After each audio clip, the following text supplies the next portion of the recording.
شروع اللہ کے نام سے جو بڑا مہربان نہایت رحم کرنے والا ہے۔ سامعین اکرام، ہمارا آج کا موضوع بتوں کی عبادت کیسے شروع ہوئی، اس کے بارے میں آپ کو مختصر بتاؤں گی۔ آئیے شروع کرتے ہیں۔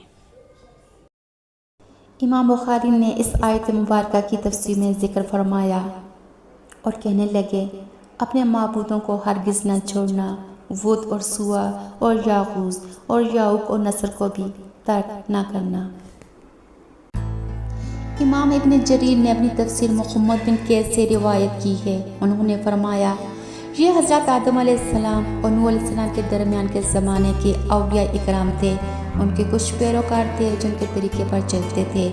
جب وہ فوت ہو گئے اور علم مٹ گیا، تب ان کے عقیدت مندوں نے کہا کہ اگر ہم ان کی تصویریں بنا لیں تو ان کی یاد کی وجہ سے ہمیں عبادت کا زیادہ شوق ہوگا۔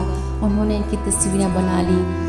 جب تصویریں بنانے والے افراد فوت ہو گئے اور ان کی جگہ دوسرے لوگ آ گئے تو ابلیس نے ان کے دل میں وسوسہ ڈالا کہ تمہارے باپ دادا ان کی عبادت کیا کرتے تھے اور انہی کی وجہ سے ان کو بارش ملتی تھی، چنانچہ ان لوگوں نے ان کی عبادت شروع کر دی۔ خوف سے بت بنائے گئے، پھر مسلسل ان بتوں کی عبادت ہونے لگی۔ یہ ہے عقیدت سے بتوں تک کا سفر۔